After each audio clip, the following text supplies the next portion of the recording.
வணக்கம் and welcome to our channel. நம்ம channel இது வரைக்கும் சப்ஸ்கிரைப் பண்ணாதவங்க ப்ளீஸ் சப்ஸ்கிரைப் பண்ணிக்கோங்க. அதோட பக்கத்தில் இருக்கிற பெல் ஐக்கானையும் கிளிக் பண்ணிக்கோங்க. அப்போ தான் நம்ம சேனலில் போகிற வீடியோ எல்லாம் உங்களுக்கு நோட்டிஃபிகேஷன்ஸாக உடனுக்குடனே வந்து சேரும். இப்போ வீடியோக்குள்ளே போகலாம்.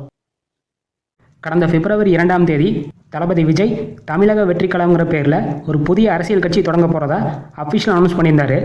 அதோட வர 2026ஆம் ஆண்டு நடக்க போகிற சட்டசபை தேர்தலில் போட்டியிட போகிறதாகவும் அனௌன்ஸ் பண்ணியிருந்தார்.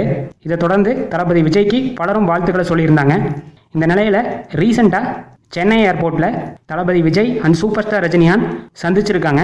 இந்த சந்திப்பின் போது சூப்பர் ஸ்டார் தளபதி விஜய்க்கு புதிய அரசியல் கட்சி தொடங்கினதுக்காக தன்னோட வாழ்த்துக்களை சொல்லியிருக்காரு. இதை தொடர்ந்து தளபதி விஜயும் சூப்பர் ஸ்டாருக்கு நன்றி சொல்லியிருக்காரு. இதை தொடர்ந்து தளபதி விஜய் சூப்பர் ஸ்டார் ரஜினிகாந்துக்கு ஃபோன் பண்ணியிருக்காரு. அந்த ஃபோன் காலில் தளபதி விஜய் அரசியலில் வர்றதுக்கான காரணத்தை சூப்பர் ஸ்டார் ரஜினிகாந்துக்கு சொன்னதாகவும் இப்போ ஒரு நியூஸ் வந்திருக்கு. ஸோ இதோட சூப்பர் ஸ்டார் ரஜினிகாந்த் அண்ட் தளபதி விஜய் குறித்து பல மாதங்களாக நடந்து வந்த மோதல் இப்போ ஒரு முடிவுக்கு வந்திருக்கு. ஸோ இனிமேலாவது Thalapathy Vijay fans and super star ரஜினிகாந்தோட ஃபேன்ஸ் மோதல் இதோட முடிவுக்கு வருமானு வெயிட் பண்ணி பார்க்கலாம். இந்த நியூஸ் பற்றிய உங்களோட கருத்துக்களை கமெண்ட் செக்ஷனில் சொல்லுங்கள். அதோட இந்த வீடியோவை உங்கள் ஃபேமிலி அண்ட் ஃப்ரெண்ட்ஸோட ஷேர் பண்ணுங்கள், லைக் பண்ணுங்கள். மேலும் இது போன்ற சினிமா நியூஸ்களுக்கு நம்ம சேனலை மறக்காமல் சப்ஸ்கிரைப் பண்ணிக்கோங்க. தேங்க்ஸ் ஃபார் வாட்சிங்.